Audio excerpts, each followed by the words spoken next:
Okay, so I learned you cannot refresh a tab. I still don't know how to get a live stream on. I still don't know how to do that. But yeah, we'll play it by ear. If I can't get a live stream on this one, we can have the interaction on a later date. But right now, I'll just talk about something important. It's really, really, really, really frustrating to me that we don't. You know what? Maybe what I can do is view my stream from another channel. See if that works. I'll turn off the volume in case it's going to cause an echo. But yeah, like it's really weird to me how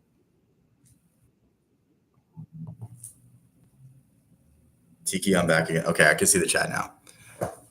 It's gonna be delayed, but yeah, it's damn. I don't know why I can't see this thing. This is so weird to me. I really need to have someone do this for me because I just want to be able to turn on the camera and really just talk. And that's the most fun thing for me to do. The most fun thing for me to do is just talk about what I'm feeling, talk about the things I've learned. Maybe if you disagree, um, say it. But this is a place to pursue knowledge. This is a place to pursue just better ideas and better thoughts. And damn, how does this go higher again? I forget. There's so many. It's just so frustrating. There's so many little things I need to fix. But yeah, we'll just play it better. We'll just keep going.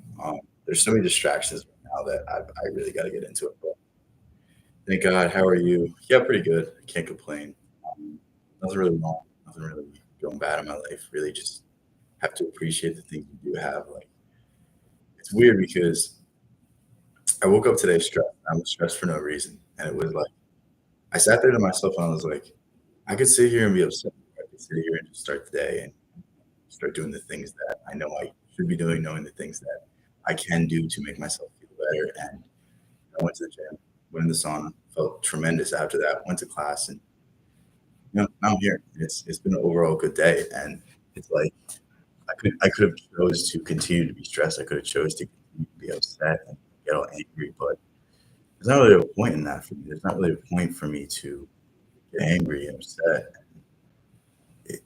It's just it's baffling to me that the overall sentiment is that life is so horrible, but life is actually so great. It's wonderful. It's great to be a part of this existence and understand these things. But yeah, on to the topic of today. And it's so ironic about what I'm about to talk about, because I was about to talk about how putting random chemicals in your body is never a good thing. And I'm drinking an energy drink. And I'm not saying I'm perfect. I'm not saying that I'm the person to really model your life after or any of this sort of things. Like there's information out there that's counter to what we've been told. Instead of accepting counter information, we're going to shoot the messenger. We're going to immediately do ad hominem attacks and attack whoever is saying the things instead of evaluating their argument. I think it's a big misstep in most people's psyche because when we make an appeal to authority, that's basically admitting that we have no intelligence ourselves. If we make an appeal to authority, we say, well, this person's in this position, so they must be smart, so I have to listen to it. That's basically saying that you're not smart enough to understand a rational argument for yourself. You're not smart enough to evaluate the claims and the things that are going into it. But yeah, it's really weird to me. And basically, what I want to get across is random chemicals will never be as good as eating vegetables, as eating very lean red meat that doesn't have any hormones in it, anything else. If you do that, like you're going to be 100% healthy. But when we start trying to doctrinate you, when we start trying to buy all of these supplements and all of these things, like you're throwing off natural order. And the further we get away from nature, the more weak as a society we get, the more weak as an individual we get. Like it's really weird. Hey, can I have your Discord for some other questions? Yeah, I will. Can I send links in the chat? So I'm in my Discord right now. I'll try to find that.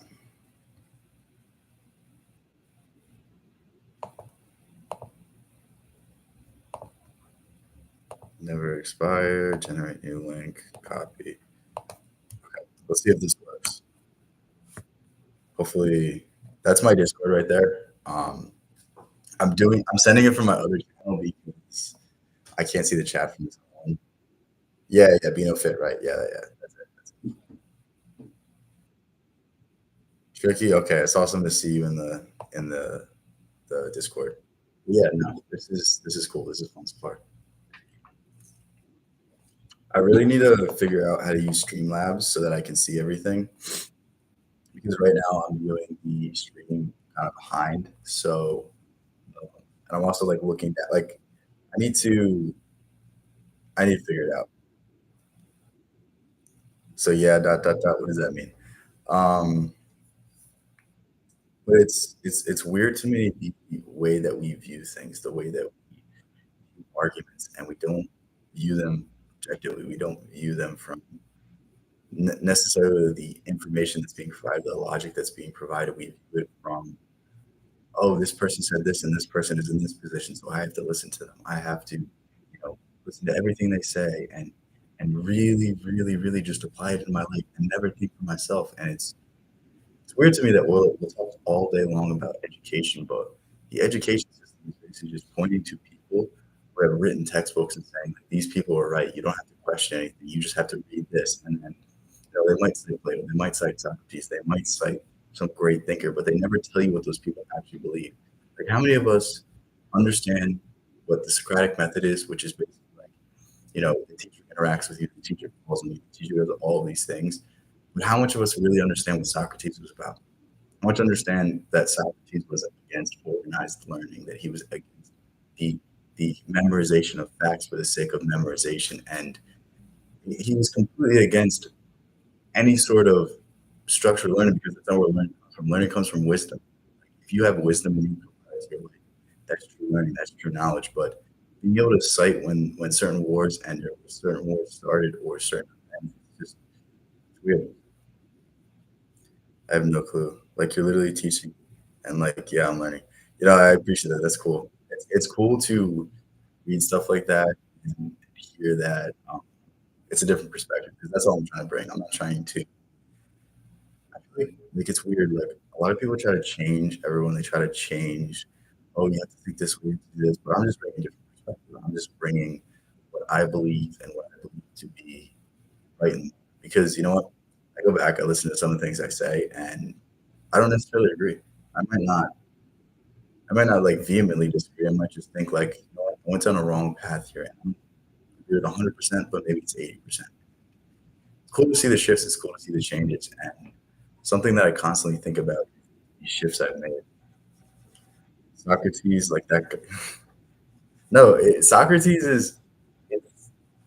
Socrates. The thing about Socrates is we don't know what he actually believed. Nobody knows what Socrates' philosophy was because his beliefs weren't recorded. He didn't write anything. Really, only the only thing that you get is what his followers said, like Plato and pretty sure Aristotle and pretty much every other Greek and Roman philosopher looked up to him. So you really only get what they said about him, but what they really harped on, but really emphasized was the week he died, and that was the most impactful part of his legacy, basically, because when he died, he was accused by the state of Athens of corrupting people, making them envy the states, and making them think. And it's precisely for that reason why he still remembered today, because the death of Socrates, Plato wrote about it, but basically they gave him an option to take back his teachings, to stop thinking, but he believed that free thought, free education, free thinkers were the solution to a better society, and he was not willing to forego his beliefs for a continued life. He was willing to sacrifice his life for his beliefs, and it's very very inspiring to a lot of the philosophers. It's even inspiring today, but some people might not agree, but it's also like the temperament of some people aren't as great as Socrates. Like I don't even know if there's something I believe in so much that I would like to die for it, and it's really inspiring to see that somebody knew themselves so well that they would rather die than live not being themselves. So it's a really cool thing to think about it. It's a really cool thing to play on, especially in the inauthentic age we live in today. Yeah, like his philosophy. The problem with philosophy is, like I said earlier, it's the appeal to authority. There's philosophy is just a word. Like there's no such thing as a right philosophy. There's no such thing as a right interpretation because everyone is going to interpret it different. Like I almost see philosophy as like an art form, as in like the better you can express yourself, the better you can express your beliefs, and the more it will be just interpreted by other people. But I feel like philosophy intersects too much with politics nowadays, and people they like to apply like the beliefs to society and sociology and all of these other things. But like philosophy has always been about the self. It's always been about how you respond to others, how you respond to yourself, how you act in certain situations, how you can somehow become better in the future, how you can reflect on experiences and instead of seeing them as bad, just see them as experiences. And it's really, really, really interesting. And the more you read of philosophy, the more you see it's just ancient religions. But yeah, it's cool. It's really cool. That's something I've been getting way more into recently, just philosophy in general. But I used to study like ancient religions, that kind of stuff. That's always been me like I don't know if occult's the right word, like the hidden stuff, the stuff that you don't learn in Sunday school, like really, really the basis of Christianity, what the Gnostics believe, what Kabbalah is about, what Sufism is, like the deeper spiritual implications of all of the holy books is what I'm really, really interested in. But sometimes I'm interested in health, sometimes I'm interested in nutrition, sometimes I'm interested in subjects, but for the vast majority of my studies, it's all on the mind. It's all on ancient individuals' thought because I feel like the ancients really, really understood the mind to such a greater degree than we do today. Like, most people, they, they can't deal with their anxiety attacks. They can't deal with their bouts of sadness. And it's like the answers are in old philosophy. Like if you look at it, Sigmund Freud based a lot of psychology on ancient philosophy. He literally said that his main idea, which is the unconscious, was based on what poets have been talking about for thousands of years. And it's really interesting to see that like even the old alchemists, they were basically for self-improvement guys. They were basically taking their current psyche, their current states, their current mental attitudes, and then applying it in a way that they could reflect and transmute into a more enlightened state, a better state. And because of that, they were able to basically come out on the other side better. But yeah,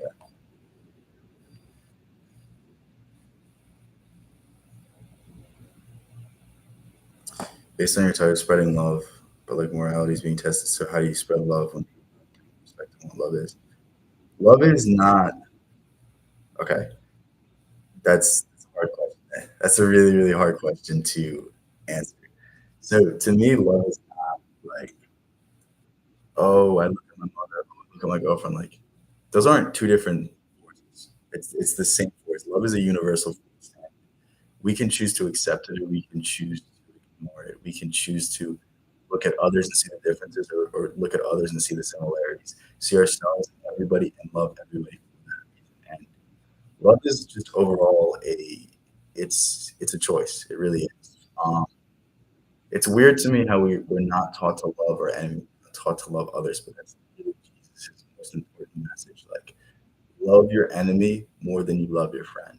If you can somehow accept your enemy and understand their perspective, then you can begin to not have them as your enemy. But until we can do that, we will always have people in our lives that we don't understand and that we will argue with and we will get into heated debates with and we will have conflict with. But until we can just accept them and love them, then you're good. Like when you feel a sense of joy when your biggest enemy has some sort of accomplishment, some sort of victory over you, that's when you know you're healing. That's when you know that you're on a good path. Everything's going to work out. Until we get to that point, like we'll forever be fighting with ourselves because I want you to understand if you are a person that loves conflict, that seeks conflict, that's because you are having conflict with yourself. You have unresolved issues with yourself and you're looking for a substitute in other people. But we have to understand that our relationships with other people, they're not really real. Like our relationships are all a perception in our own mind, and we create the narratives, we create the atmosphere, we create the kind of relationships we have, the nature of them. Do we love this person? Do we hate them? How are we going to interact? And it's all shaped by our mindset towards these people. So it's really, really, really weird to me. I mean, such haters motivate because they stay doubting your shine. Like, by the way, you're killing it right now. Yeah, no, I don't really necessarily even believe in enemies or haters.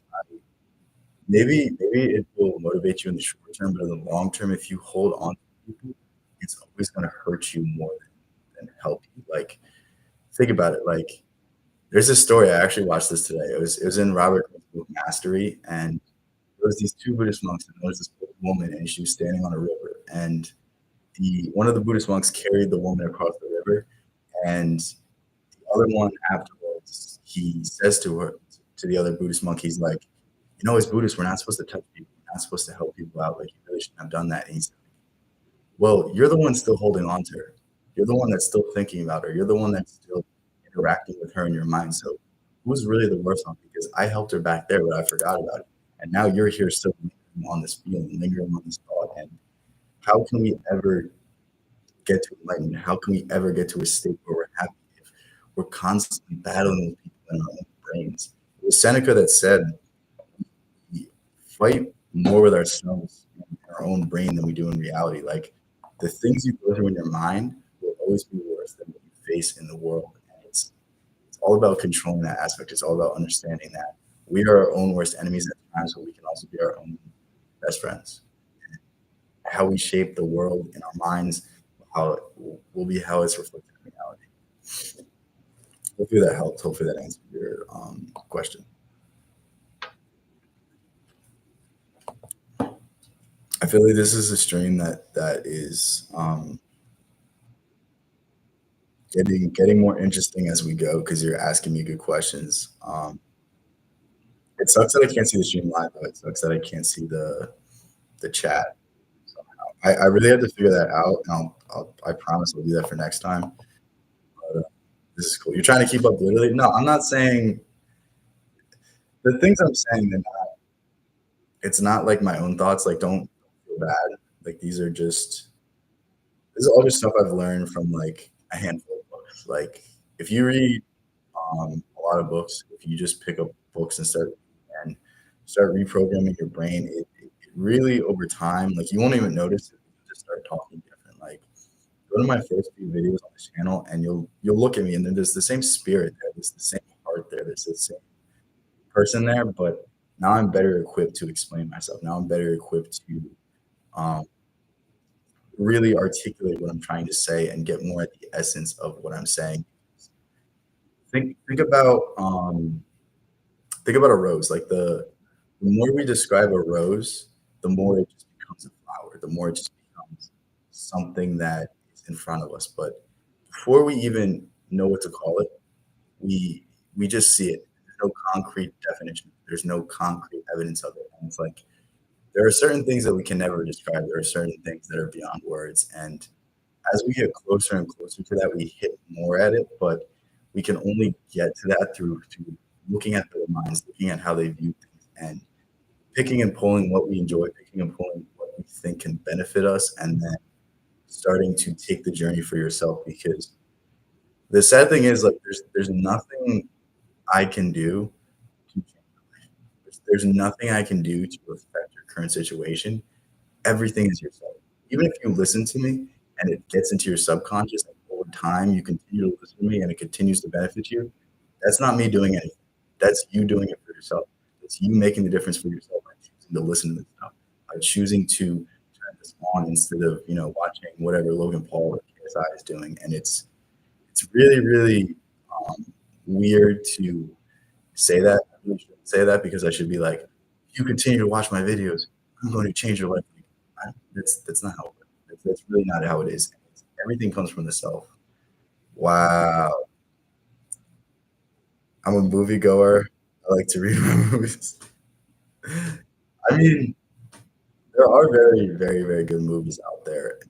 Um, one thing I can say is that the books are always better. And you may not agree with me, but when you get really good at reading and you get really good at visualizing and you can paint these artistic landscapes in your mind as you're reading through the pages, it's it, it's I feel like it's almost better to have your own interpretation of the thing because it's yours. You can see yourself in that play. You can see part of yourself in that story, and I always find it more captivating when I'm looking at it from that perspective versus if I'm watching a movie or if I'm playing a video game. Like that's someone's interpretation. That's not my own. So I always feel like there's always some little part lost because we can never capture the essence of the imagination, the essence of the mind. I'm a fan of you since that cute green hoodie. I got that from my girlfriend, and she like didn't wear it at first, so I started wearing it for like the 2 days I was just with her, and she was getting mad because like I'm gonna keep it. She's like, "No, I want it." So next time she's here, though, I will steal it from her. But yeah, no, it's cool. She is so cute. Was she ever on stream? I don't know if you guys saw her on camera. You were with her on that, literally.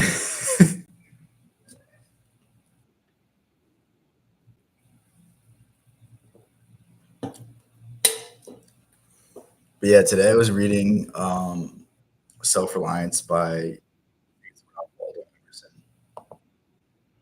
I've only heard him referred to as Emerson. Let me look up.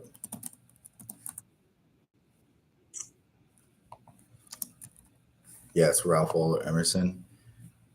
I'm not really one to read like essays or like short stories, but this book was, or this essay was, it was something else. Let me find a quote from it that I particularly liked.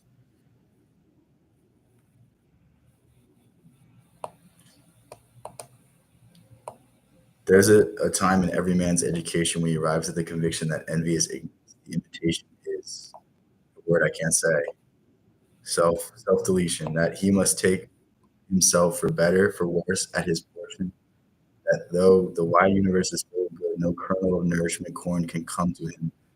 His toil bestowed on that plot of ground which is given to him to till. The power which resides in him is new in nature, and none but he knows that which he can do, nor does he know until he has tried. I'm reading this in the middle of class, and I'm like, this is so much more inspirational than anything I can say. It's frustrating that like I'm not allowed to just sit in a room and learn this stuff. Instead, I'm forced to learn all this stuff. It's weird because it's all my own doing. But the more we can break out of the paradigm, the more we can create our own reality, the more we can do what we want with our time.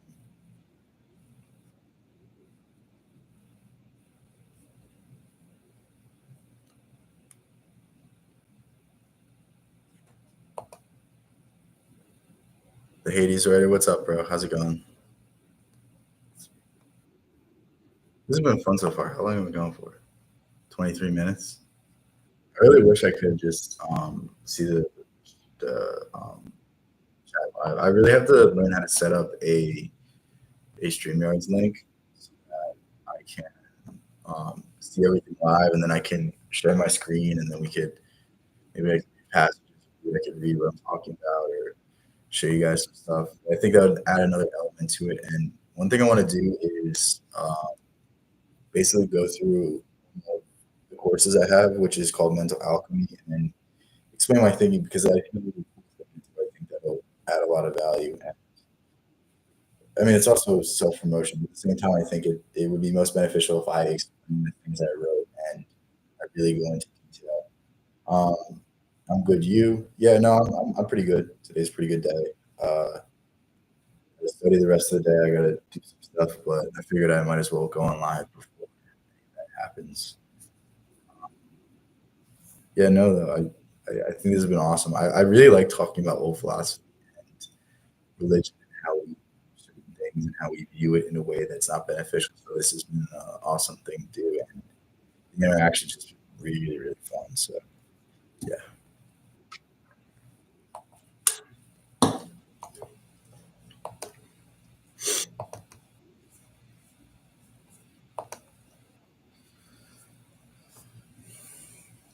it's so weird to me how people think that artificial man-made things, though, going into your body will have an effect, will do anything positive view. Like, I don't know where we're getting this.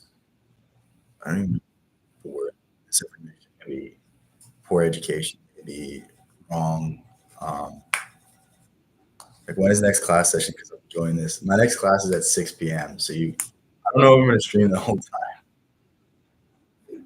If I stream the whole time, I feel like I'd be mad at myself because I was supposed to do other stuff. But you know what? If this goes well, if I'm having fun, we might as well keep going. And I'll just lose because I'll just do the things I have to do later. But yeah, but back to what I was talking about in terms of health. Like, it seems to me that everyone wants a shortcut, everyone wants a cheat code. But the whole point of getting a better health is that you're gonna have to sacrifice pleasures that we've had in terms of eating fast food and eating junk food and all of these things. And it's so weird to me that we'll go into the gym, spend 2 3 hours there, but we won't spend 15 seconds selecting a better food source, selecting a better source of protein, selecting something that's not going to ruin the progress that we just made at the gym. And it's really frustrating to me because I can share information that's positively affected my life, but because it's not supported by a big corporations studies, that I'm somehow wrong, that I'm somehow an idiot. Like, it's really frustrating me, and it's like the more we get into studies, the more we give into these opinions, the more we don't choose to look at things objectively for ourselves, the more we're going to be misled. Because if you can't discern what is good for you and what isn't good for you based off of your logic, you will forever be lost. You will forever not have a sail. You'll be a boat just floating randomly. And it's like, at the very least, I want to authenticate something for myself before I start applying it to my life. And how many more things do you have to see go wrong? How many more things do you have to see mislead people and harm people and injure people before you start taking responsibility for yourself and say, like, you know what? Maybe the people that are offering me this service don't want the best for me. Maybe the people that are, funding these studies and giving chemists the free reign to make food as addicting as possible. Maybe these people just want to make me buy things. Maybe they don't care about my health. Maybe they don't care about what these foods are doing to me. Maybe they are only interested in profit, only seeking for profit. But we'll support them by citing their studies. We'll support them by citing their information. And it's just so counter to me. It's so frustrating to me. Oh, look, I've been looking out because I might start reading, talk about, okay, everything is for profit. Yeah, yeah. And I'm not one of those people that's against capitalism. I think capitalism is a good thing, but it's capitalism with a conscience. It's capitalism, if everybody looked out for each other. But now we live in a society where everyone looks out for themselves. And I'm not saying that it's not good to look out for yourself, but it's not good to look out for yourself at the expense of others. Like, I'm a big believer in common law. I'm a big believer in what you do should not harm others. What you do should not affect others. And as long as you can say that, like, I'm okay with you doing anything. But once we get into the territory of negatively affecting someone's life, you're promoting them something that isn't necessarily good for them. Like, I'm not on board with that. I'm not okay with that. And the sad thing is, like, we'll never get over these issues. We'll never get over this crony capitalism, all of these things, until people start to educate themselves. But the biggest lie is that the education system is meant to educate you. It's really literally based off the Prussian system that was to promote nationalism, to promote a stronger state, a stronger military. And it really shied away from the humanities. It shied away from any sort of philosophy, any sort of thing that was going to get people thinking freely. When you speak freely, you are no longer controlled.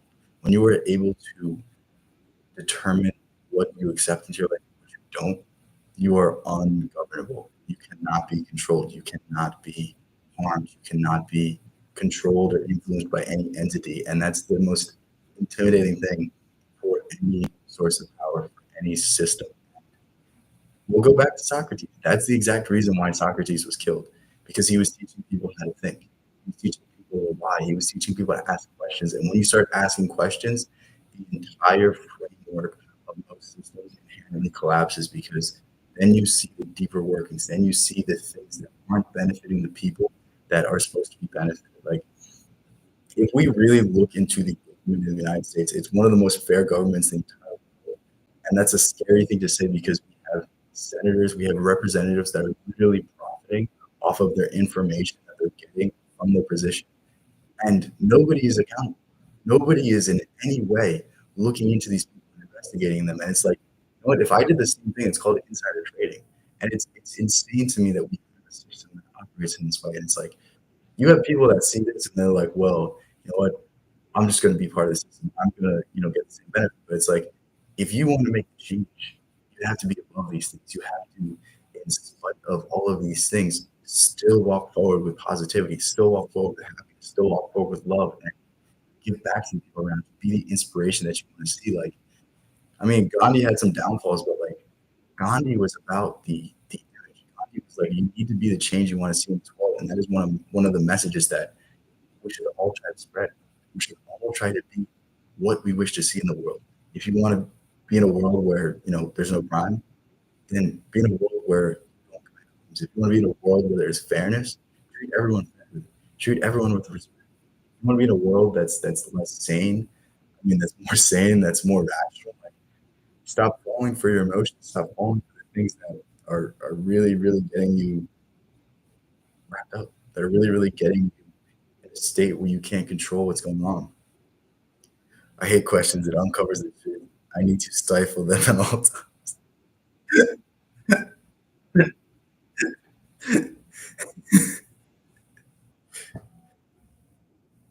We need to look out for each other because that's what keeps us strong as a people. Yeah, no, it's if you look at the downfall of a lot of countries, it really starts the community starts to rely on the state more. When the communities break down, when the social net shifts from community based things to government national based things. And the more power we give to the state, the less power we have. And it's baffling to me that people think that all of the issues in this country, all of the issues in the world will be solved by more government. And it's like the government is the reason you got to here. Like, why is making more laws going to help? Why don't we start shifting what we're teaching? Why don't we start, you know, making the change that we want to see in the community? Like, if you don't like the community that you're in right now, like start a nonprofit, start something that's going to in some way benefit. Like, start inspiring people around you, start being the change you want to see.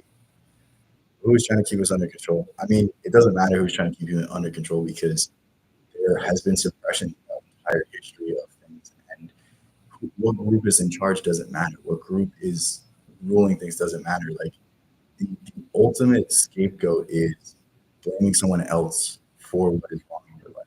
If you blame yourself, you have the power. But if you're going to blame some group, if you're going to just get some post on Twitter, if you're going to just see a Democratic news station saying that Trump is the worst, or you're going to see a Republican news station saying Kamala's an idiot. Like, cool, maybe all of that's true, but what good does it serve you? You're just giving power to other people. You're just saying that I'm not where I want to be because of the person that was elected president, and that's exactly what we need to get away from.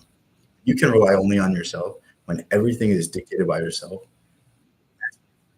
But until we get to this point, until we remove ourselves from politics and remove ourselves from the political process, we'll never be truly free. Do you wear glasses? Because like you're killing it.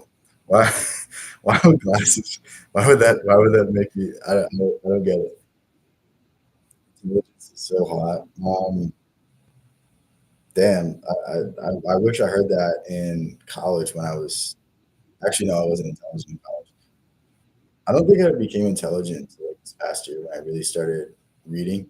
Because the things I knew, like I knew a lot of information, but it was all fixed in a certain lens. It was all fixed in a certain worldview and a certain perspective. But now I can exercise different perspectives and I can exercise different emotions towards these things, and I can feel sorry for certain people, even if I vehemently oppose with their viewpoint. I can somehow sympathize with them. I can find common ground, and I feel like that alone has allowed me so much room for growth and so much room to make better arguments and make better statements and find a more encompassing opinion. So reading, I get it. I'm telling you, it might feel like a cop out, but truly, acquisition of knowledge is compelling. And it doesn't even have to be reading. If you like audiobooks, if you can find an author whose voice you like, an author who you can not fall asleep while you're driving to, like that could be the change. Same thing with podcasts. Like find a good podcast if you listen to my channel while you're driving. Like it doesn't have to be some well-renowned person. Like as long as they offer you some insight, as long as it's better than whatever music is popular. Like I'm never going to be in the car putting on Cardi B because I genuinely think that lowers your IQ. Like you are what you surround yourself with. Your subconscious picks up on everything you choose to put into your mind. And you put negativity, we put terrible messaging, we put rap music, we put things that are doing everything except benefit ourselves. We're doing things that do everything help out our current condition, and then we'll complain about it. But it's like your life is a result of your choices. Your life is a result of your thoughts. Your life is a result of everything that you've done up until now. And the change comes when you start to break these paradigms. The change comes when you accept this fact and you start to change your thoughts. You start to focus on the positive, focus on everything that's going right in your life. That's when your free side comes out.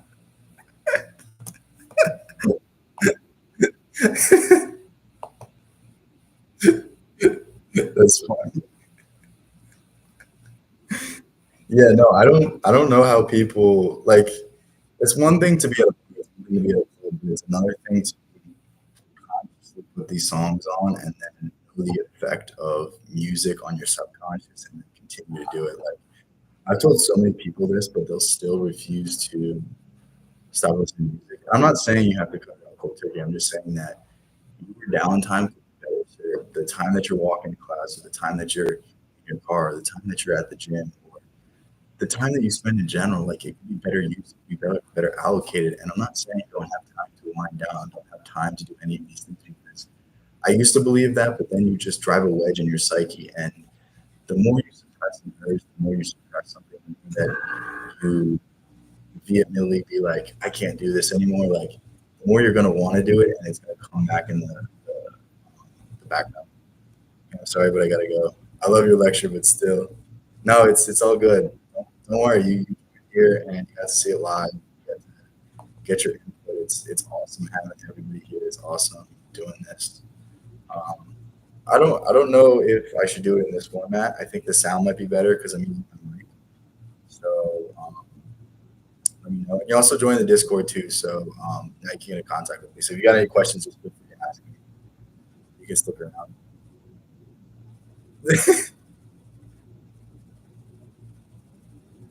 I mean, Fluffy Kitty is probably a girl. Let's be honest. I mean, look, read the answers. I'm just gonna guess that she's a girl, but you know, never know nowadays.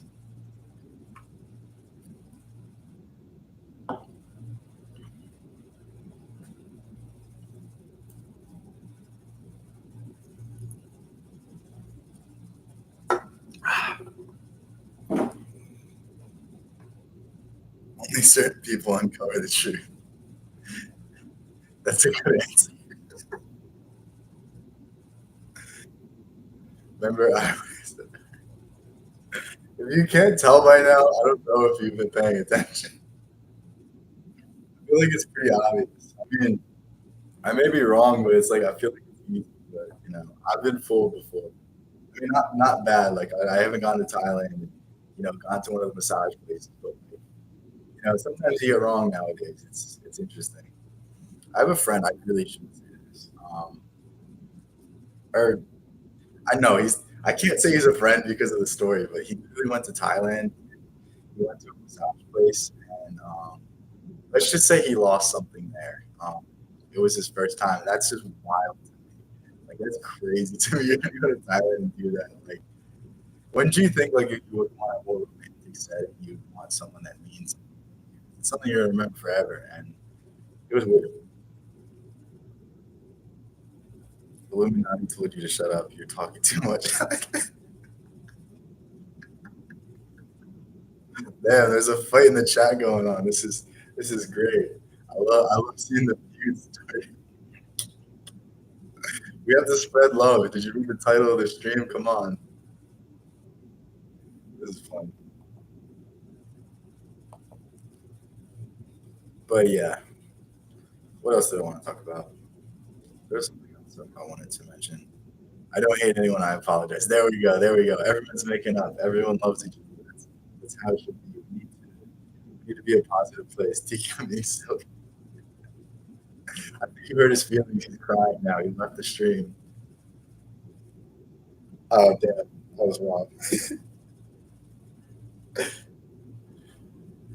Oh, this is fun. Instigating things. It's what I do best. There's something else that I wanted to mention.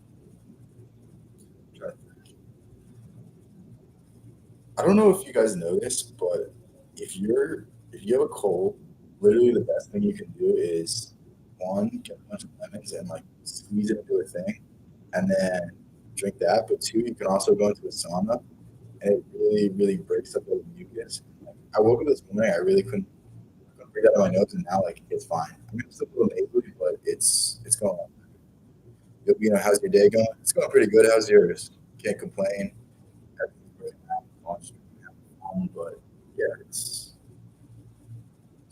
going good. Can you guys hear my air conditioning? It's too loud. I'll go check. I didn't even realize I still had it on.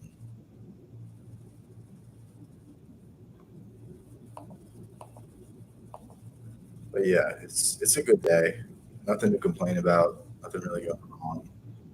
Um, I put up a poll earlier saying,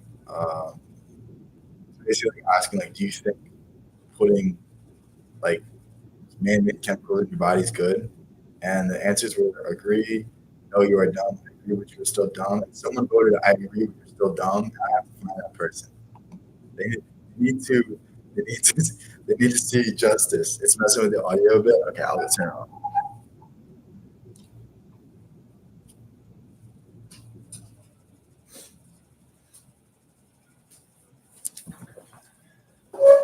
I need to get an air filter, um, because this room is like really, really stuffy. If you can't tell from my nose, but I can't open the window. I can't get fresh air, so I need to find a way to of that. But I ordered an ozone machine on Amazon, which like if you don't know what an ozone machine is, you should look into it. It's really cool. But it basically makes the smell exactly like it just was a thunderstorm, like the thunder was there. So it's really really cool. And I was so excited for it, but Amazon messed up the order, so now I don't have one, and now I've gotten sick twice since I should have had this. It's so frustrating. But I think I have to go to Target today to get a one of those like air filters that you just set up and it like supposed to collect gunk in the air, but who knows? I also need to get like a plant too. I think that'll help. But yeah, I don't know what to do because it's like I can't really affect much change in here. Maybe I could get a better light too. That might change things up. But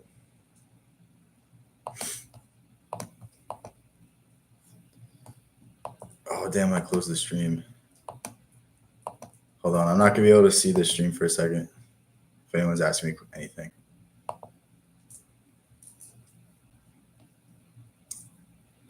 Live. Okay. Okay, good. I can see. I can see if you guys want to respond. This is so annoying though. I need my girlfriend to set up a stream for me because she's literally a computer science major, so she should know how to do this stuff. Watch her not know how to do it, and then I can make fun of her. But yeah, I'll get her to start setting up these streams. You made this count in 2013 when you were 11. Literally. I don't know. I don't even know when I made this account. I never had a profile picture thing. There's no like images of me like commenting on stuff. So that might haunt me one day. Where actually no, I've never commented anything horrendous. So, I know there was a fitness YouTuber who was like notorious for saying natty, and like he like responded in a comment. He was like, "Oh yeah, you should take this and this and this. And he's like, he basically got outed for taking stuff, or like the speculation that he's taking stuff just simply because he was telling people what to take. So thank God I've never done anything like that. Then again, I feel like you can also just say like, "Oh, I was into that in the past, but now I don't advocate for that," because if your opinions don't change, I don't think you really live life. Like your opinions should fluctuate with the year or the day. Like you should be open to new ideas. You should be open to new philosophies, new things that you can apply. Because the moment you stop learning, the moment you start just accepting things as a set ideology that you, it's just weird to me. It's just weird to me. And I feel like we all need to at some point grow up. We all need to at some point change and learn and grow. And simply by changing new ideas, like we figure out life. Because think about it, like what is burnout? Burnout's when you stick on the same thing, you stick on the same ideas, and you limit yourself and you pigeonhole yourself, and you don't explore what it means to be you. You don't explore what it means to unfold yourself and understand each and every part of yourself. Is you're stuck with this one habit. You're stuck with this one hobby. You never went to other countries. You never saw the world. You never experienced these things. And it's weird. It really is. And I think that the more we get into the analytical phase of, oh, if we don't have a study for this, we don't have a study for that, the more we get into like, oh, you need to go to therapy, you need to do all these things instead of just like exploring yourself. I don't think we're ever going to get the true answer. The people who refuse to learn and expand seem the most miserable people in my experience.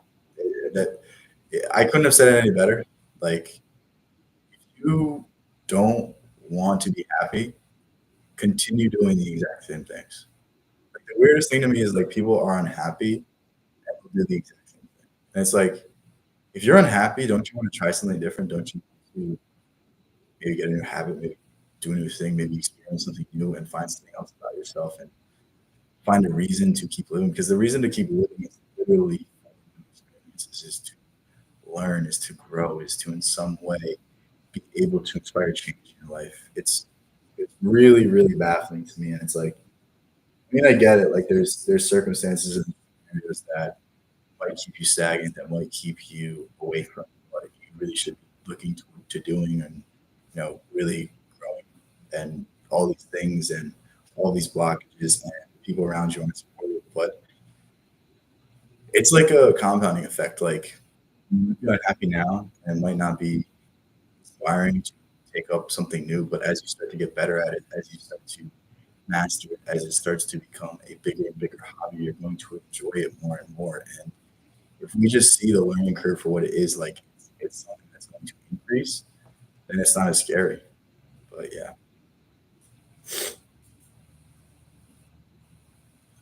Anybody got any questions? Anything you want me to talk about? It's going to take me a minute to start a rant on something. In the meantime, yeah, growth is very important, whether you're a kid or a senior citizen.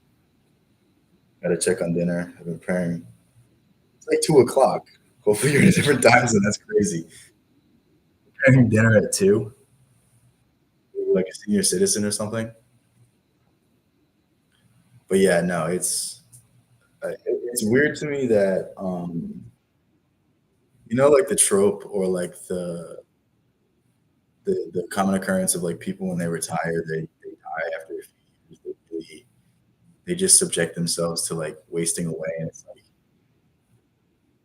I think we can learn a lot from that. I think we can learn that the human needs action, the human needs some sort of activity to keep them stimulated, or they will just waste away. They will just start to wither away, and the longer they do this, the more likely it is that they're just going to subject themselves to it. But even look at some people that are really young, like these people spend the time doing their inside gaming, they're inside online, they're not experiencing life. And I'm not saying that there's no good interactions you can have from these things, but it's never going to add up to the same as like going to the gym, training, walking in nature. Like there's a million things that can give you fulfillment just beyond the material, that pursue a greater purpose, pursue a greater interest. Like I'm not one that goes like, "Oh, the gym is my life. This is that." But like, if you go to the gym, like will live long, will improve your health. There is a certain vitality that you can gain. So it's like it's always a good pastime to do something physical, like even if it's not going to the gym and lifting weights, like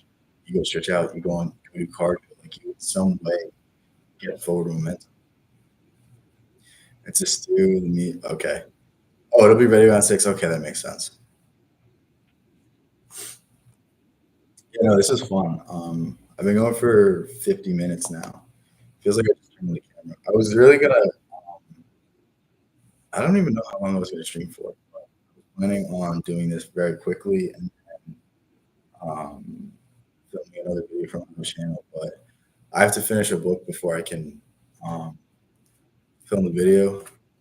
And I have like 10 pages left. I don't know if you can see. But the book was The Creative Mind and Success. It's really, really interesting. It was a good book. But I mean, I'm not done with it, but I don't think it's going to make a change. I think it's going to end up being a new book that I really suggest and that really inspires a lot of people. It's weird how I find these books. Like, I just literally found this book on my shelf. I don't even remember buying it, or putting the package. I don't remember bringing it to this apartment, but it was here. So I picked it up and I'm like, it's a short book. I can finish it in a day. And I'm so happy I picked it up. I'm so happy that I chose to read it because there's a million books that I have that are just I don't remember getting, but the day I pick them up, I'm like, I wish I read this. And this was one of the books. Another one that I really did that with was I had Letters from a Stoic on my bookshelf for like a year. I just finished it now, and it's like a really, really, really good book in terms of wisdom and perspective. And philosophy. I feel like I really did an injustice by reading that book after I read Meditation because everyone thinks meditations is the end all be all in terms of Stoic philosophy, but Letters from Stoic is so much better. Like meditations kind of just comes off as like the journal entries of someone trying to reassure themselves and trying to change their mindset, and trying to basically become a better man, become a better ruler. And that might serve some value, but Seneca just drops dime after dime in terms of wisdom. And it's crazy to me how we'll promote something that is a lesser version of the masterpiece. And that's really how I view Stoic and meditations. But again, Marcus Aurelius wasn't really a scholar; he was a emperor. So like, he really couldn't spend all of his time doing research and reading and expanding his mind. Like Seneca was an advisor to who was it? Was it Caligula or Nero? Statesman Seneca. What emperor did Seneca?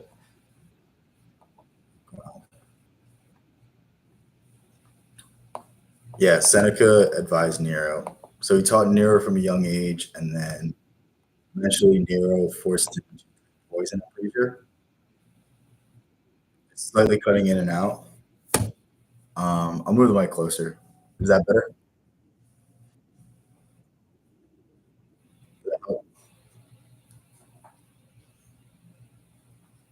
Or no? My chat's a little behind. So you know if it's fixed now.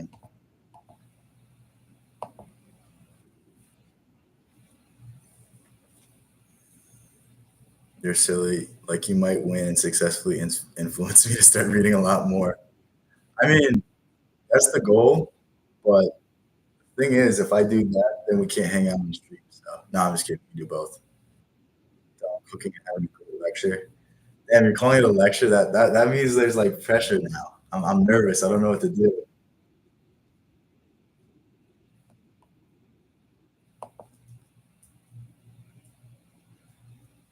You have a microphone, okay? Yeah, is the microphone? I turned up the volume on the microphone. Did that help? I changed what it was. Um, it's gonna make a noise. I don't know. I have one of these mics. I don't know if I need to get like a stand for it so it's higher. It's pretty tall. But I also have a. Actually, that wouldn't affect the audio at all. I have a stream on my other channel. I pulled up this stream because I didn't Whatever I did in the YouTube settings, I didn't allow it so I could see the chat. So I kind of screwed myself over, so I have to do it this way. So it's behind. I don't know. I'm new to this stuff. I need to figure it out. It's like I want to just be able to turn on the camera and not worry about anything, but it's all like the little things that like not necessarily stress me out, but like take me out of the creative side. Because if you talk to me off stream, if you talk to me off camera, I'm a completely different person. I can't like this. I can't flow like this. I'm not in this sort of state. Like before I do anything, what I do is I meditate. I slow everything down, and I become who I want to be. Like it's the thing of rappers faking it until you make it. Like you listen to any rapper on the come up, they like sound like, "Oh, I'm a millionaire. I'm this. I have money. I have this. I have that. I have all the girls." And it's like they don't have any of those things, but they say it so fervently. They say it so matter of fact, believe them, and in this belief, they create that reality. And that's really what I try to capture. So it's really the creative process that has gotten everyone to great heights that they've gotten. Like you look at Da Vinci. Da Vinci knew he was going to be great before he ever, painted the lines. Jordan knew he was the best basketball player long before people considered him that. And it's always that phase of convincing yourself that you are what you desire to be and convincing your subconscious to believe these things to allow yourself to get to this. I agree. I feel like that too. I could be much more bitchy, but I feel tame right now. Yeah, no, it's all about changing your state and changing it for the better. The weird thing about our subconscious is it controls pretty much everything in life, and who you perceive yourself to be is how the world will perceive you. So if you perceive yourself to be more successful, you're going to just see yourself get more job interviews, more promotions, more people wanting to be around you, more people wanting to give you opportunities. And even if you don't believe in the mystical aspect of the law of attraction, law of assumption, the law of detachment, even if you don't believe in these things, like it still benefits you greatly to start perceiving yourself as someone better, to start seeing yourself as already having achieved that thing, because now you can think like somebody who has achieved it. And the great trick about the subconscious, the great trick about the mind is that it doesn't know the difference between imagination and reality. So if you just create the reality that you want to be in your mind, you will start to get the ideas to get yourself to that reality. Like if I don't know what video to film, if I don't know what topic to film, I sit down and meditate for 10, 15 minutes and I just imagine I open up my YouTube app and I see 50,000 subscribers, I see 100,000 subscribers, whatever it is that I wish to have, I feel like it and I experience it and I imagine the moment I call my mom on the phone and say like, "Mom, like I made it. This is a great day. Like I can pay for everything that I need. I can do all these things. I can be self-sufficient. I don't need anybody else. Like I don't have any debts. I don't have any of these things." And, like I experience these feelings and getting into that state, assuming those feelings, assuming that state, and not being wrapped up in it and being like, this is the end all be all. I don't want any of these things, but these things want me. Knowing these things and saying these things to yourself, you can just have the ideas pop into your head. You can just have these moments and these titles and these thumbnails and everything that goes into the creative process will just appear to you when you get to these states. But it all comes from meditation and the detachment and allowing the energy to flow, getting over the fear, the anxiety that you feel, getting over the imposter syndrome. It all comes from forcing yourself into these states. So hopefully that makes sense.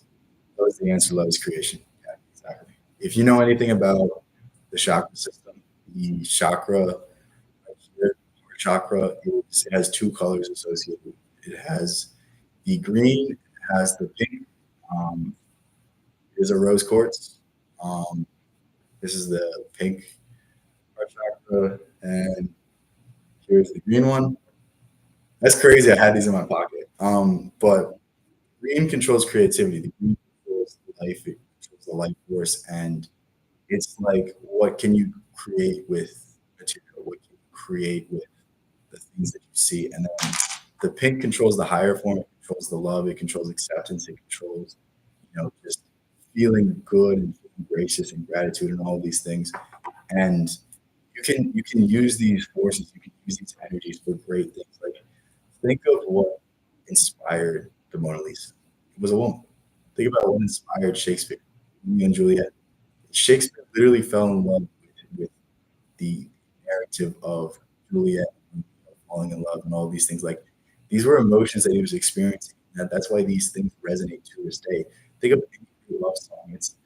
It's crazy the emotions that can be stirred in us with a love song, and it's a fictional song. Like some of the greatest love songs were just written about an imaginary experience that the author had, that the writer had, and yet we feel it so much because love is creation.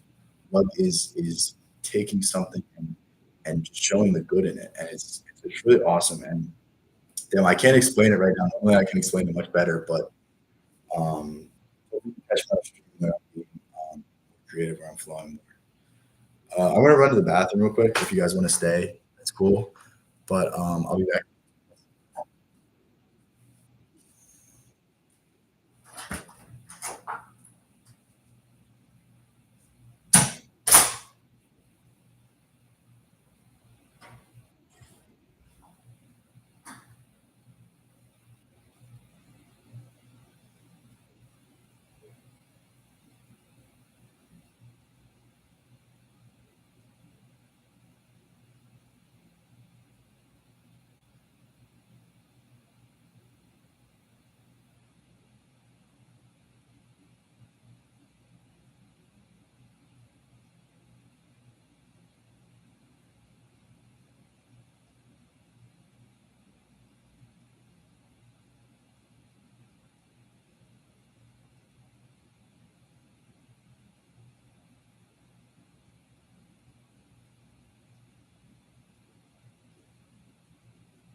What's up?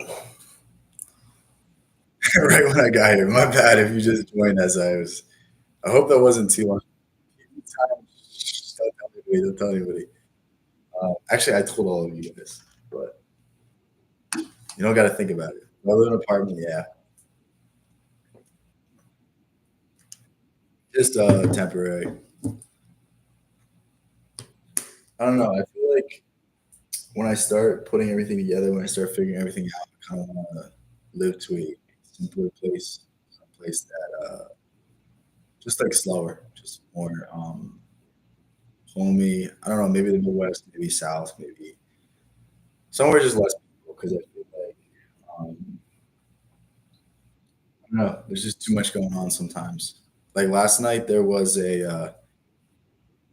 This is hilarious. So these are two different people. I'll tell you two different scenarios that I saw. I was driving to my apartment, and there was a guy in the middle of the road with his pants down to his ankles, and thank God he had like a shirt or like a jacket that was like so long. So I really couldn't see anything except his ass. But I was like, this is just weird. And this guy's just like standing there like this, like all at once. It's like it's sad to see. And there's another guy. They turn around the corner. He's passed out in the middle of the road. And there's like a bunch of people, and then there's a guy in a wheelchair like trying to like pick him off the track. I was like, this is just crazy. And as I'm walking by, there's an ambulance there, and like, hopefully everything worked out. But it's just like the stuff you see in a so-called civilized society in a city is just weird. That was you. I thought he was like, "What's up, Vino?" That'd be so funny if I'm just like exposing you to the entire internet. That's hilarious, though. It's really weird because you only see this sort of stuff in a society. You don't see the level of homelessness and the level of despair in so-called third world countries. I mean, you see overall more poverty, but I feel like there's more of a sense of community and people are willing. Because the saddest part is that like you see somebody sleeping on the road and like that's someone's uncle, that's someone's brother, that's someone's sister or mother. And it's like it's weird. What do you think the answer to homelessness is? Interestingly, I was actually reading about this. So Ralph Emerson is, yeah, he's one of the. I can't remember who said it, but someone said he's the only great mind to come out of America. It's so funny. Hopefully, I'll be the second. But basically, he was saying that he doesn't give it to charity because charity gives people the ability to take responsibility away from themselves. And I'm not saying that's not a point for charity, but in a grand scheme of things, like the more money that goes into these institutions, the more these institutions will be relied on. We need to look at the individual, look at where we're going wrong with the education system, and understand that we can help the people that are homeless now, but what good does it do if we're continuing the systems that promote homelessness, that promote rising housing costs, and promote a lack of sense of community in underprivileged areas? It's like these issues all go into each other. Like a lot of the reason for people living on the streets is because they don't want to go to shelters because you can't do things in the shelter, so they'd rather live on the streets and be able to do drugs than go seek the help that they really need. And it's really sad, and it's like a never ending issue. And it's like the longer you're on the streets, the harder it is to get well. And at a certain point, like, can you even be helped because you've been in a feral state for so long? It's really heartbreaking. And the more I think about it, the more I really feel bad for these people. And do you do any drugs? I don't do any drugs. Yeah, the guy that has pants at his ankles on the street, that was me. Yeah.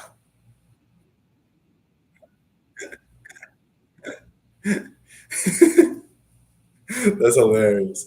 No, I don't really do anything. I don't even really even drink anymore. I don't really feel the need to do any of these things.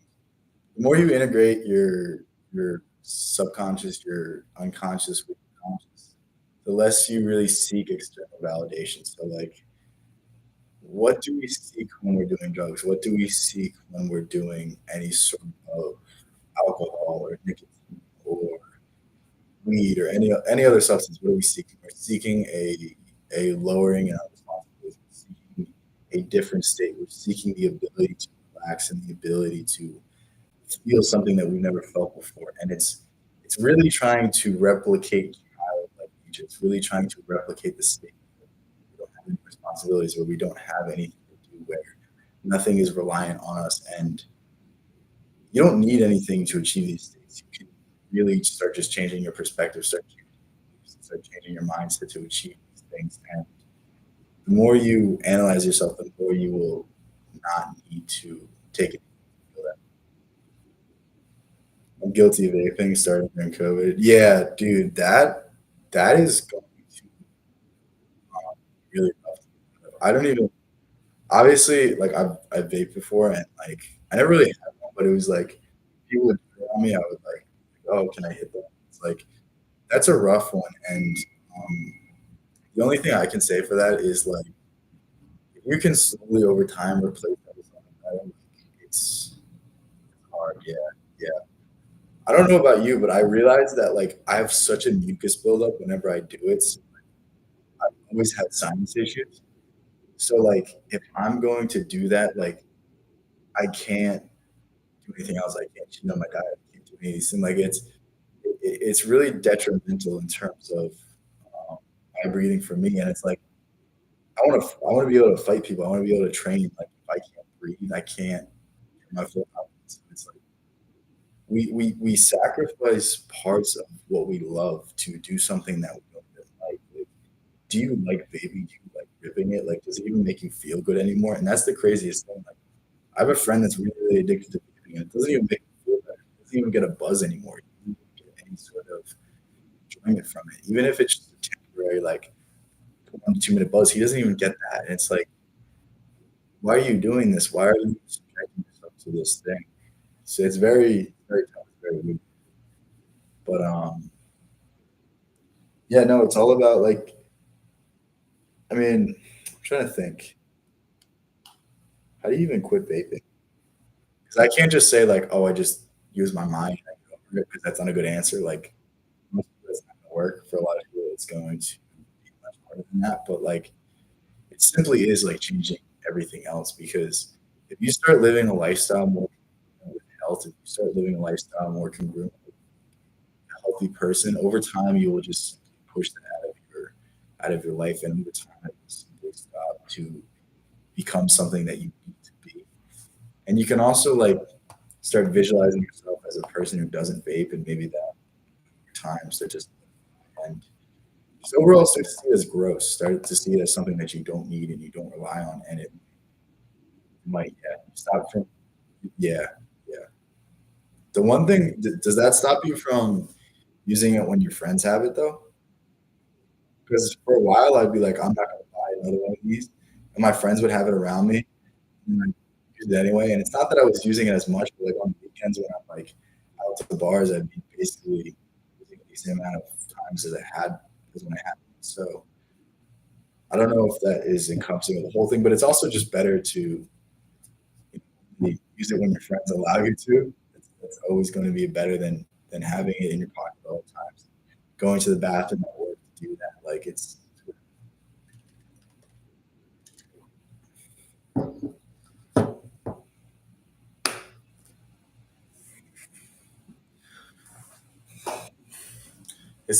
crazy to me that there's not really a consideration in terms of the long term health effects of vaping because I definitely think it's probably worse for you than cigarettes. It definitely has to be because I think these things are manufactured in China for pennies on the dollar, and it's like how many of them are getting pumped out, and it's like, do you think these chemical formulations of nicotine and something that makes it taste like grape, like, do you think that's good for you? Like, you think like a purple juice that like if it touches your tongue burns your mouth, you think that's like good to ingest? So I'm wondering. But again, it's like it's something that's so difficult to get out of your life. So if you just start viewing it in a different way, I think it's always easier. It's always really, really hard to quit cold turkey because your psyche kind of relies on habits. Your psyche kind of relies on the things you do unconsciously. And if you start changing things, it might cause a whole nother issue to rise. So it's really weird. Grandpa's yeah. Dude, honestly, I think old people are just built different. Like truly like people that like fought in the Korean War, World War II, Vietnam, like they just like defy like those people just they just keep going. They just keep kicking. And it's like it's really inspirational to see like these people like they don't have good diets. They might smoke cigarettes for years and years and years and like they just live their life. And it's like I'm over here like saying like, oh, I don't drink, I don't do anything for my health. And it's like these people are still living a long and happy life. So you gotta give them some credit for that. Yeah, they're units. Like to feel good. Like, literally you don't understand how I get. It's I feel like so much is just the mindset though. It's like the difference in how people grew up back in the day versus now is like it's baffling to me. Like, yeah, I don't agree with like the abusing kids. I don't agree with like hating kids really because that's going to cause a whole bag of money. But there's something to be said about like people used to be taught how to be individuals, used to be taught how to have respect and how to have morals and how to have all these things. And it's like I really identify more with older people than I do with younger people just for the sensibilities and the things that they really hold really high in esteem. And it's beautiful to see some of the relationships and like you see your grandparents who are married for X amount of years. You see your aunts and uncles who like they have a good relationship, and it's like it's really inspiring to see because I feel like the overall message online is like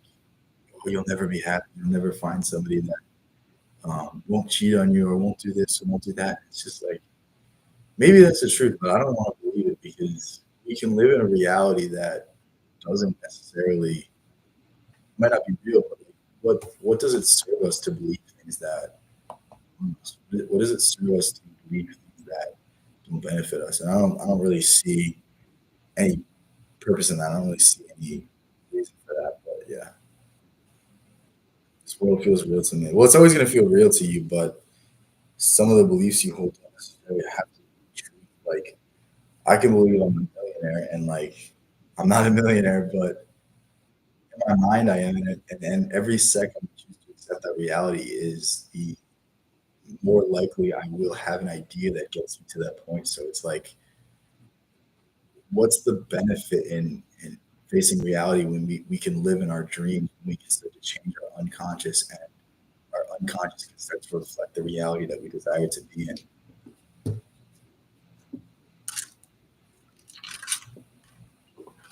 That's an idea I've really been playing with a lot lately. Um, that entirety of the world is shaped by what we choose to accept, what we choose to apply into our lives, and most of our lives we're doing this unconsciously, and the unconscious beliefs have got us to where we are today. The unconscious beliefs have limited us, but when we start to make a conscious change and make a conscious choice of what we want to be, and the more we can really just fix that in our mind, the closer we get, it's going to start shaping things. And the sad thing is, like, you can't go from 0 to 100. As you slowly start to see more progress, start to see more progression, you will be able to basically show yourself that your mind can create the reality and eventually get to the point where you can do whatever you want without any limitations.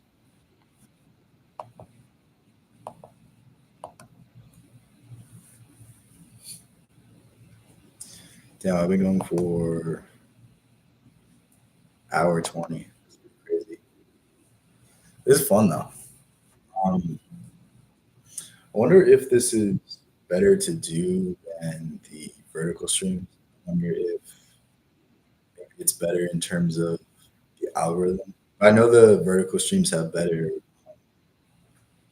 visibility just in the sense that like, it'll pop up in your shorts feed.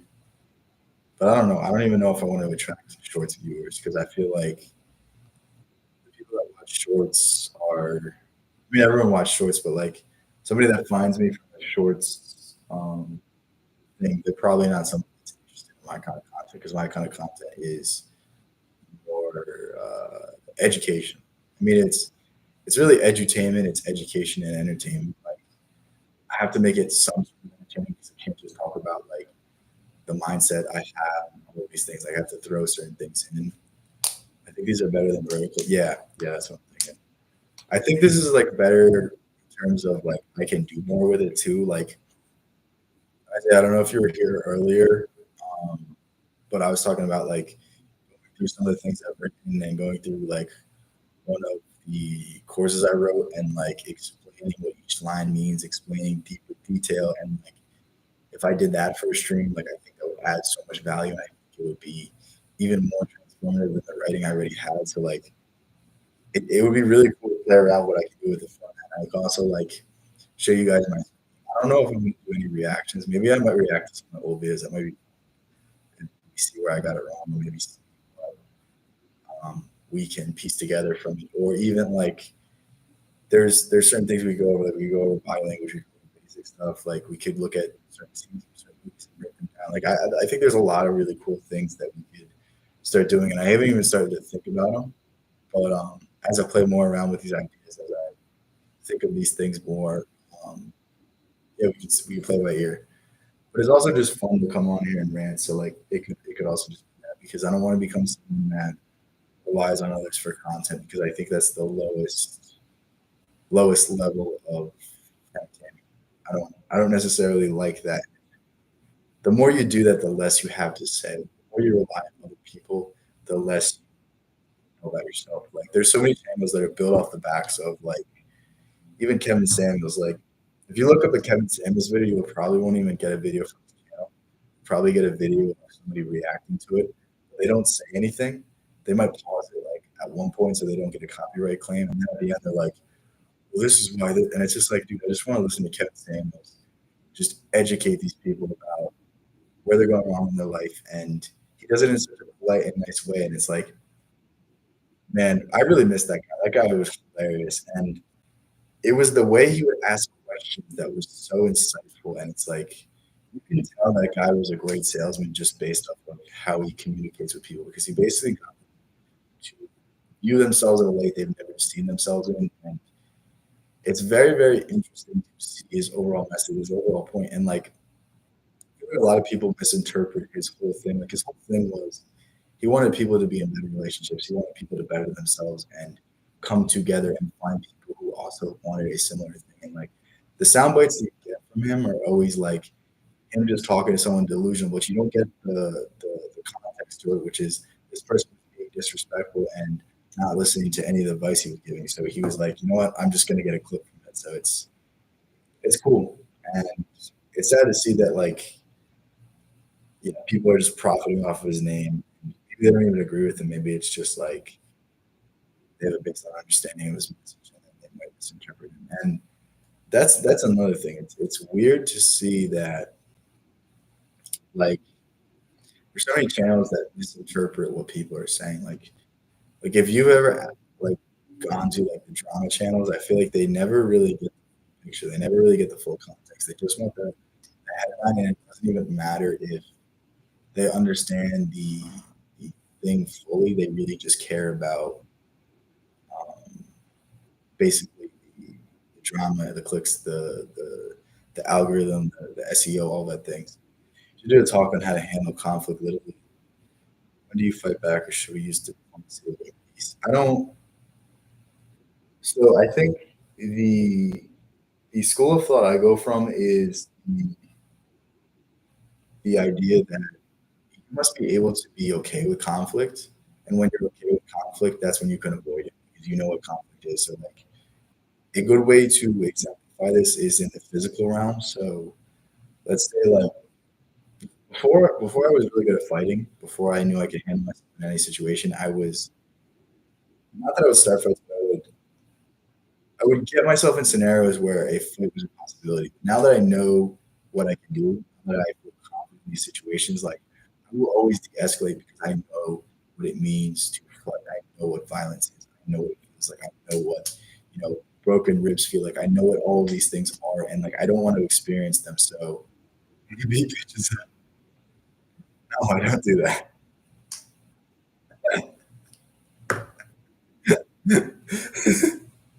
That's that's funny.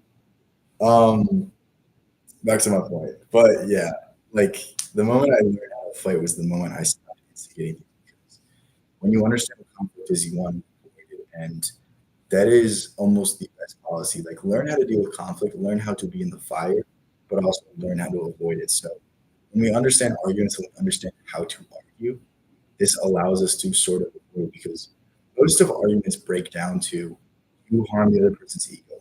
You can say something that's 100% correct, but if you harm their will, if you harm their sense of self, if you make them feel inferior or dumb, they're not going to want to deal with you. So when conflict arises, it's always best to see some ground. It's always best to, in some way, give up some of what you want for some of what they want. And that is usually the best course of action because it's always better to have less of what you want and no enemies and get what you want and have an enemy. And if you've ever read The Art of War, if you've ever read 40 Laws of Power, one of the big concepts is you never want to completely crush your opponent. You never want, actually, you want to completely crush your opponent. You never want to leave them. You never want to leave them any opportunity to get back at you because they inherently want to get back at you. And if you're going to go, you need to remove any future threat. You need to remove any this person will ever do something that will ever harm in the future. And you have to pick and choose your battles. You have to pick and choose like, is this person somebody that's going to be is this person willing to die on this hill? Is this person willing to sacrifice their future just to get back at me? And that's not someone you want to piss off. That's not someone that you want to go into conflict with. give and take is a push and pull, and it really all just comes through experience. And the best thing I can say is if you're going to argue with someone, the best way to argue with them is to use what Socrates used, Socrates. But basically, what he would do is you get them to break down their own argument. So the funniest one is like these conspiracy theory people. I'm not saying they don't have any credit in certain arguments, and like the JFK assassination was very, very weird and very, very, questionable. But like the moon landing one is the easiest one. All you have to say is like, okay, every single person at NASA would have to be in on it. So what is that? Like 100,000 people?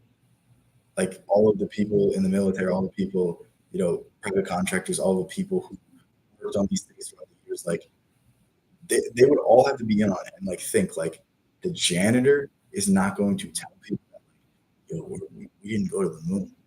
Like you think that he's going to be in on it, and like we can break down their arguments to a fundamental level that they might have to admit, yeah, this seems weird, this seems fishy, and like you can always in some way break down what someone is fundamentally saying and get them to give as they're giving you ground. You can break down the foundations of their arguments so that it's no longer standing on stable ground and completely crush it. So like slowly, slowly, slowly, slowly, slowly start to implement this thing, and this is a great way to argue because if you can poke holes in an argument, that means you can slowly start to break it apart. Like, it's always the most intimidating thing to take on somebody who has no weaknesses. But if I'm fighting somebody and I know that they have very long arms and they're going to give me their arms, I'm just going to pop on. They might be really, really good at everything else, but if they're giving me a thing to attack, I'm going to attack that and we go on from there. I think that's the best approach. That's the best way to do it. But that that might be what you're looking for. I don't know if that's necessarily it.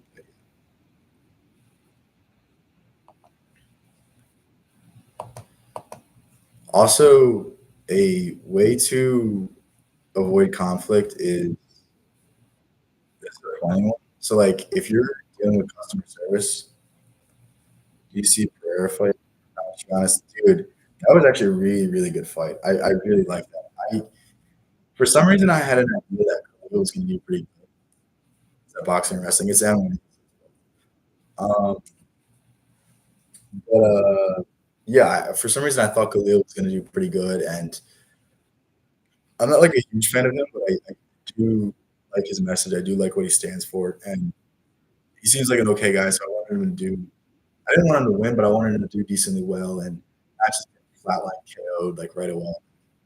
That wouldn't help anybody. But yeah, no, I was shocked by how he came out. It kind of seemed like he was going to almost do what Strickland did to Adesanya, just surprise him and give him a look he didn't expect, and over time, like wear him down. But Alex Pereira is just a dog. Like he's great. I don't know how he's so good. Like it's not that he doesn't look good technically, but it's a weird style, and then all of a sudden he's just destroying this person. Like it's almost no, it's not like Tony Ferguson. It's he has his own style, and it doesn't seem like it would be as terrifying as it is. But it's just it just confuses everybody and it breaks people down. And he always has that power. Like a lot of people's power just diminishes. Like you look at McGregor, like McGregor doesn't have the same pop he does in the first round. And that's how most people are. Like, people's time and power just dissipates. But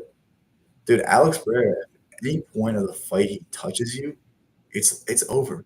It's lights out. And it's like it's crazy to see that power lasts because you think with a big puncher, if you just make it to the third round, like they're not going to have the same energy, they're not going to have the same ability. And I mean, if you look at when Steve beat Ngannou, like he really just outlasted him. He got him tired, and then he didn't have to worry about the power. So it's crazy. Pereira also is the best walkout ever. Yeah, he is pretty cool.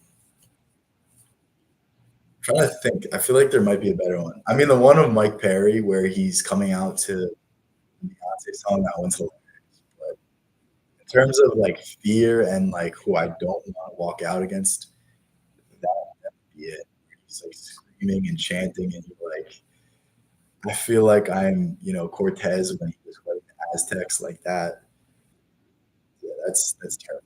It's truly terrifying. Did you watch the Sean O'Malley fight? That pissed me off so much.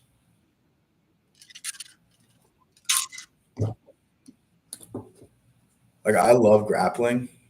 I I love jiu-jitsu. I love watching like great wrestling and ground and pound is so fun and like the transitions are fun. It's like I hate when people just like use grappling to stall. It's like it's the worst thing ever. But I'm looking more than watching because I don't understand. Yeah, no, it's I forced my girlfriend to watch it. I don't know if she likes it. Like some of the things that she was seeing, like somebody had when the blood was like a hematoma or something like that. Whatever it was, one of the chicks had one. She was like, "Oh, that's disgusting. Like that one's not even that bad." She's like, "What?" I was about to show her the Ioane and Jay Check one, but it's like it's not.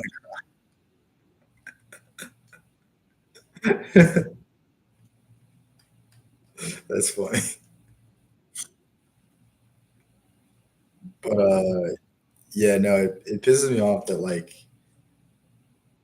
you give grapplers a bad name by making them more.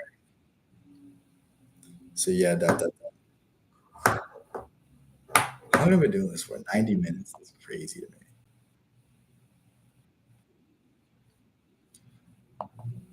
I'm not even tired either. That's the crazy part. I just have to go study in a little bit, but I'll keep going. Um, anything you want me to talk about? Anything you want me to go over?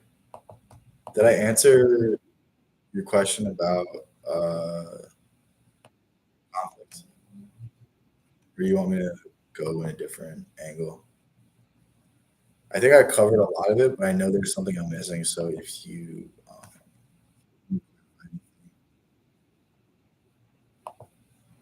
these are good questions though.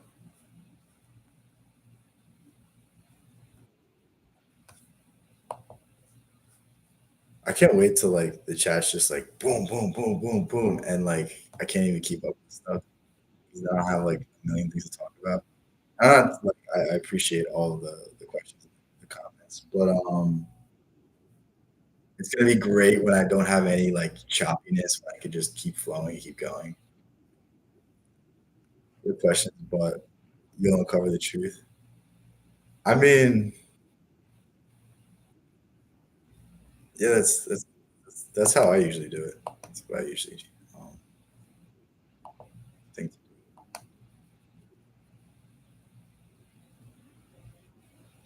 No, I'll never forget. I'll never forget the day ones. I still recognize the people who commented. It's really cool to see.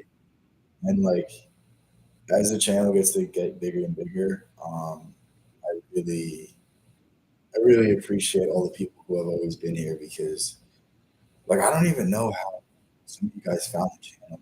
Like some of the people like found my channel and I had like a few hundred subscribers or my videos would get like a few views. So it's really cool to see and it's really awesome to see the support because it's like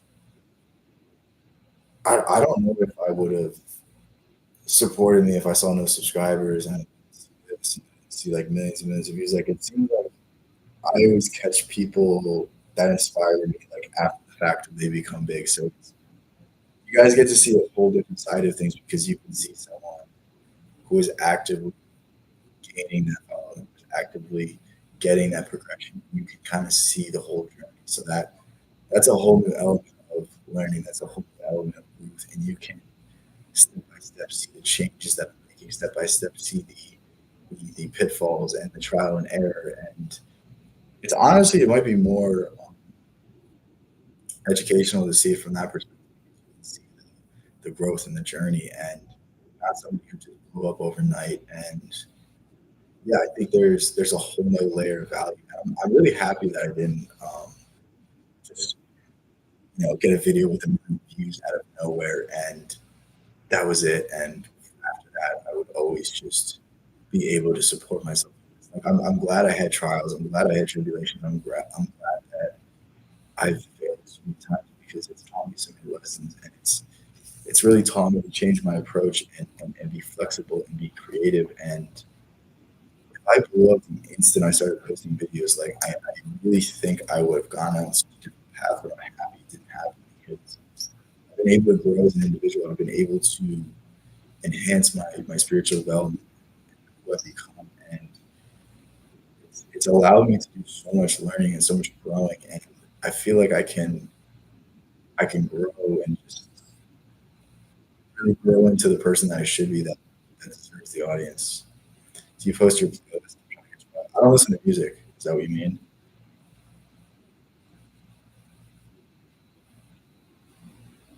Because I only listen to audiobooks really, or podcasts. What I've been listening to lately is Neville Goddard. It's going to sound um, listen to Neville Goddard. That's really really inspirational for me.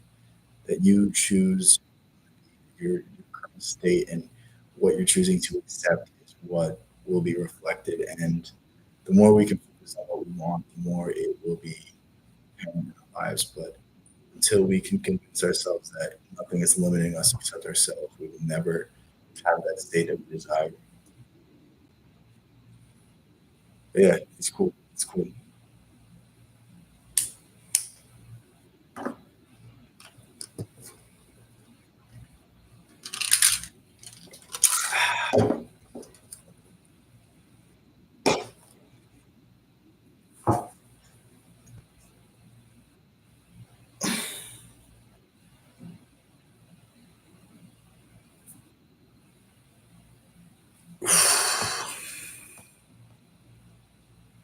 Like what?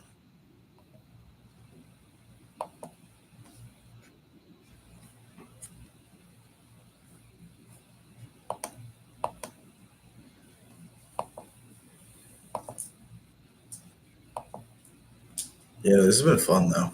I definitely got to do this more often. I'm thinking of doing it every other day because I don't want to. Maybe it'll get to the point of every day, but for the time being, I don't know if I have the time. But I might do every other day on this channel and then flip that to like how do I say this? So like I'll stream today on this channel and then I'll stream tomorrow on the other channel and then the next day I'll stream on this channel. I think if I do that and see how that goes, we'll see what the growth is. 'Cause that's really what I want to do. I want to just expand topics I can talk about, interact in. I don't know if people watch these back. I really have to see if that's something because that'll also be incentive for me to do more of these. Because this is a 97-minute stream right now, so we'll see how that affects things. Because it's not that I mind doing this, but it's like, is it beneficial or should I just post a bunch of videos? Like in 97 minutes, I could film five, five, 6 videos, and that could be like half the week. But the second I end this, I also have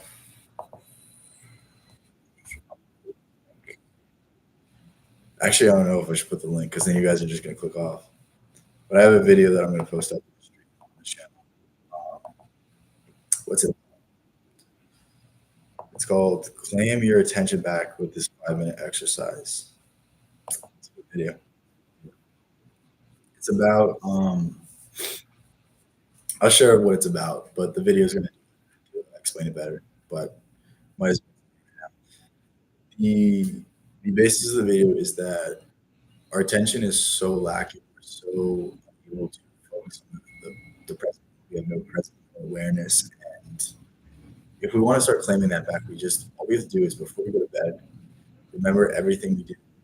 So, like last night, I brushed my teeth, I was reading. And then before that, I was, eating chips. And then before that, I was reading again. And then before that, I was eating fruit. And then, like, wow, I'm going to sound like a fat ass if I keep going. But like you get the point. And for my girlfriend, it would be she brushed her teeth, she ate a sweet treat. I made the same joke in the video. That's why I said it. But the basic point of that is to start to be able to visualize, to be able to recall things. It's going to have a twofold effect because it's going to allow you to picture things in your mind. It's going to allow you to be more present and more aware of everything in your mind. But it also allows you to visualize. And there's something to be said about visualization. Like, think of any great poet, any great author, like your ability to explain things and view things in your mind and basically be able to articulate a scene to you is what allowed them to be so successful, is what allowed them to have the creativity to sell millions and millions of copies and make millions and millions of dollars. And this doesn't have to be just a purely artistic thing. I almost said autistic. I've been doing this for so long. But there's so much that can be done because you can paint a clear picture in your mind, you can create that in the world. If you can come up with an idea, you can come up with an invention, and you use your imagination for it, like you, you could do anything. And it's the same thing with the subconscious. Like your subconscious doesn't know what's real and fake. So if you create a scenario that's so real in your subconscious, like you're going to instill that into your self belief. You're going to instill that into your self image, and you're going to just become a different person because of it. And I don't know why we don't focus on these simple practices, these simple habits, because it's literally so beneficial. Past month I've been doing this. I've been able to really see my creativity boost, really be able to be present and aware and change how I view myself, change how I approach certain scenarios, and it's so beneficial for me.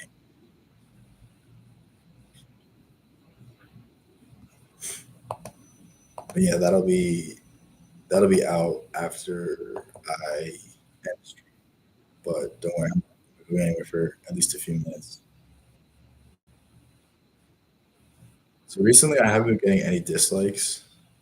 I'm not saying this to go dislike my videos, but I posted a video talking a little bit about earlier about diet soda. I'm only saying this because I'm in my analytics right now, but 32 comments. But I posted this video titled "Diet Soda is not good for you." It has 32 comments, 8 likes, and 5 dislikes. Like who? Like how is me trying to promote health in any way, like why are you gonna dislike that? It doesn't make sense to me. I'm not saying this to be like, oh my god, I'm so savage. It's just like if I'm promoting health, what's the point in saying anything? It's just weird to me.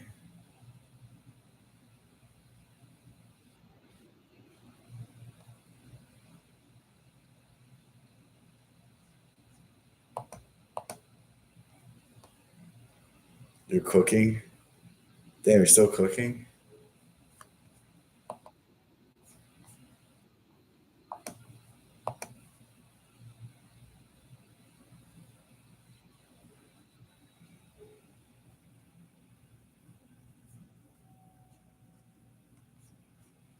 Yeah, this is weird to me. Cutting potatoes, don't cut yourself. I feel like potatoes are like hard to cut. That's like half the reason I never eat them. Everything be done at 6, it's like 3 o'clock. Damn, that's crazy. Let me check if my book is here. I was gonna stream and wait for my book to get here. Um,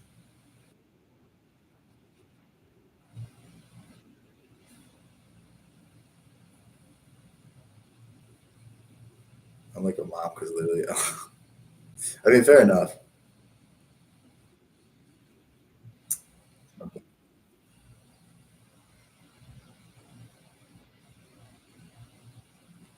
Yeah, my book's here.